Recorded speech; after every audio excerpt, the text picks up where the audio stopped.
Hey everyone, welcome back to Echo Your English. I'm Emily, and today I want to talk about something that I see holding back so many English learners. It's a habit that feels helpful at first, but actually slows down your progress and makes it harder to speak fluently. What am I talking about? Translating in your head. If you're constantly translating from your native language into English before you speak, or from English back to your native language when you're listening, this episode is for you. Today, I'm going to explain why this habit is sabotaging your fluency, and more importantly, I'm going to give you practical strategies to start thinking directly in English. So, let's dive in. First, let me be clear about something. If you're a complete beginner, translation is natural and sometimes necessary. When you're just starting out, you need those mental bridges between your language and English. That's totally okay. But if you've been learning English for a while, maybe a year, maybe several years, and you're still translating everything in your head, we need to break that habit. Here's why. When you translate, you're adding an extra step to every conversation. Think about it. Someone asks you a question in English. First, you hear the English words, then you translate them into your language. Then you think of your answer in your language. Then you translate your answer back into English. Finally, you speak. That's exhausting, and it's slow, really slow. No wonder you feel like you can't keep up with native speakers or respond quickly in conversations. But here's the bigger problem. English doesn't work the same way as your native language. The grammar is different, the word order is different, the expressions and idioms don't translate literally. When you translate, you're forcing English to fit into the patterns of your language, and that creates mistakes and unnatural-sounding sentences. Let me give you an example. In some languages, you might say something that translates literally to "I have hunger," but in English, we say "I am hungry." If you're translating word by word, you might say "I have hunger" in English, and while people will probably understand you, it sounds wrong. It sounds like a translation, not like natural English. Or think about expressions. If I say "it's raining cats and dogs," and you try to translate that literally into your language, it makes no sense, right?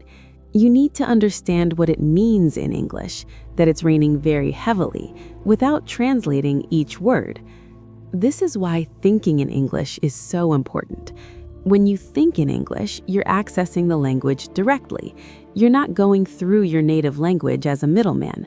You're processing and producing English automatically, the way native speakers do. Now, I know what you're thinking, but Emily, how am I supposed to just start thinking in English? That sounds impossible. I get it. It feels impossible when you're used to translating. But here's the truth. Thinking in English is a skill, just like speaking or listening. And like any skill, you can develop it with the right practice. Let me share some strategies that actually work. Strategy number 1, start small. You don't need to think your entire day in English right away. Start with simple, everyday thoughts. When you wake up in the morning, instead of thinking "I'm tired" in your language, think it in English. "I'm tired." When you're making breakfast, think "I'm making coffee" or "I need to eat something." These are simple sentences, but they're building a new habit. You're training your brain to go straight to English instead of translating. Strategy number 2, label your environment in English. This is a really practical one. Look around your room or your house and name things in English. Don't translate. Just look at an object and say the English word. Door, window, chair, lamp. When you do this regularly, your brain starts to associate the object directly with the English word, not with your native language word first. You can even put sticky notes with English words on objects around your house. Every time you see that sticky note, you're reinforcing the direct connection between the thing and the English word.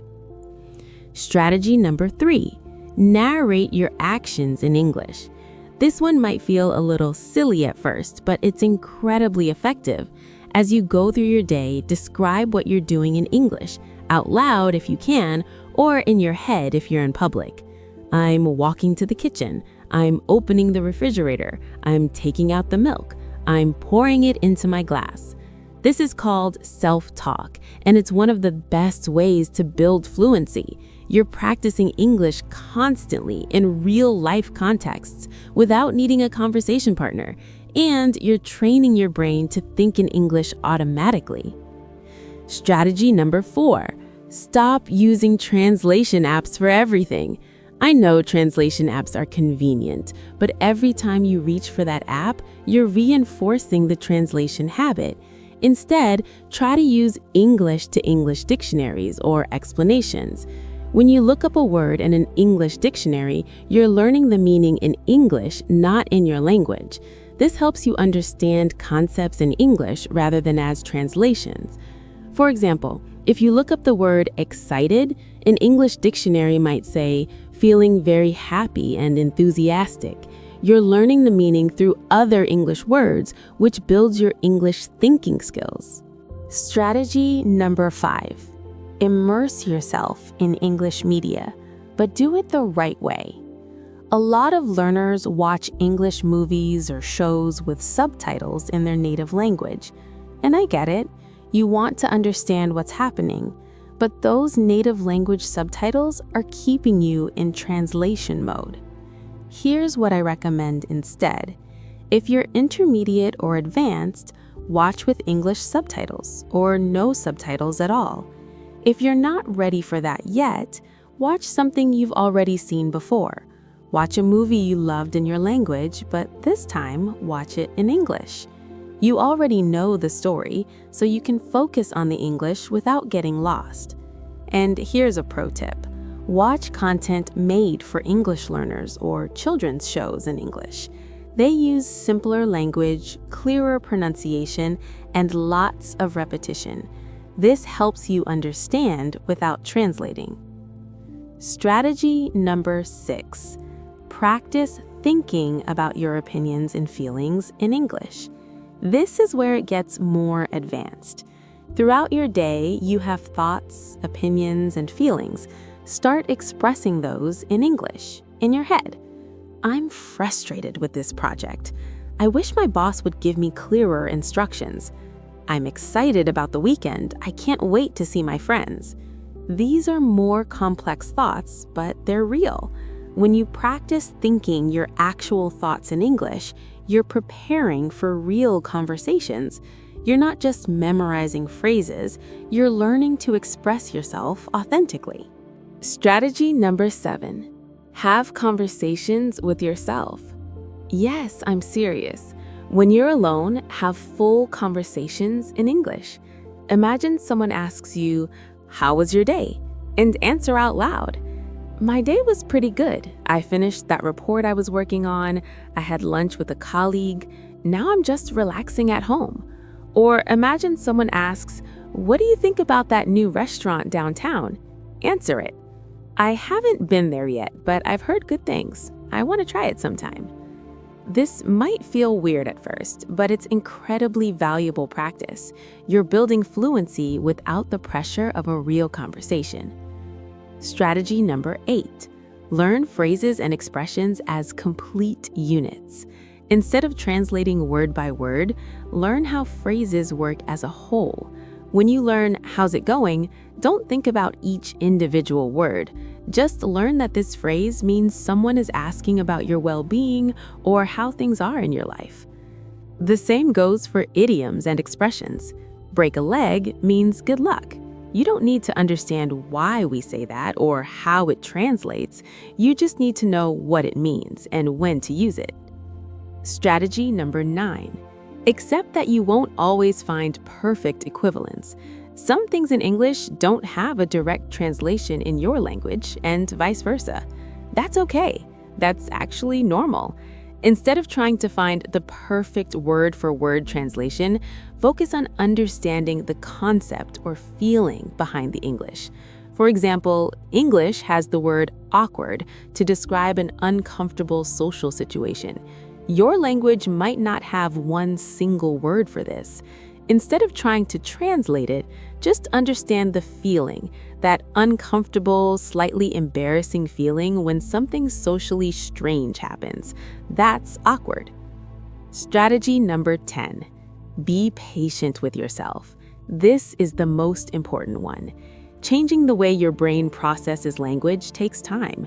You're literally rewiring your neural pathways. Some days you'll feel like you're making progress. Other days you'll catch yourself translating again. That's completely normal.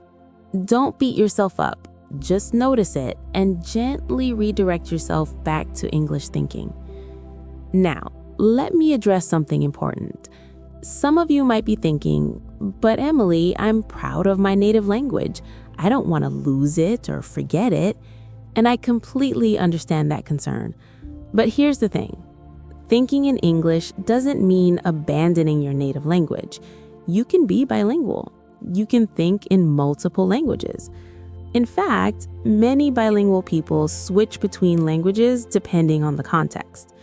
When you're with your family or in your home country, you'll naturally think and speak in your native language.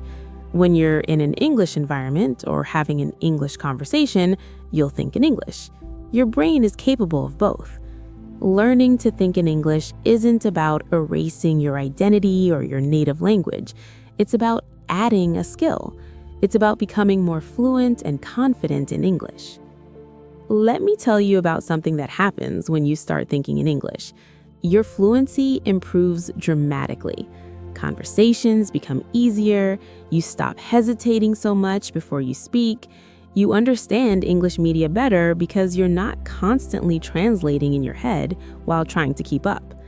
You also start to notice things you never noticed before. You'll hear native speakers use a phrase, and instead of translating it, you'll just understand it. You'll start using expressions naturally without thinking about it first. You'll dream in English. Yes, that actually happens. And here's the most exciting part. You'll start to enjoy English more. When you're not exhausted from translating, English becomes fun again. It becomes something you want to use, not something you have to force yourself through. So let me recap the strategies we talked about today. 1. Start small with simple daily thoughts in English. 2. Label your environment in English to build direct word associations. 3. Narrate your actions in English throughout the day. 4. Use English-to-English dictionaries instead of translation apps. 5. Immerse yourself in English media with English subtitles or no subtitles. 6. Practice thinking about your opinions and feelings in English. 7. Have conversations with yourself in English. 8. Learn phrases and expressions as complete units, not word by word. 9. Accept that not everything translates perfectly, and that's okay. 10. Be patient with yourself as your brain adjusts to this new way of processing language. Before we wrap up, I want to give you a challenge. For the next week, I want you to try at least 3 of these strategies. Pick the ones that feel most doable for you right now. Maybe you start by narrating your morning routine in English. Maybe you change your phone's language to English. Maybe you spend 10 minutes before bed thinking about your day in English. Whatever you choose, commit to it for 1 week. Notice how it feels. Notice if your fluency improves even a little bit, and be kind to yourself in the process. Remember, every native English speaker thinks in English automatically. It's not a special talent they were born with.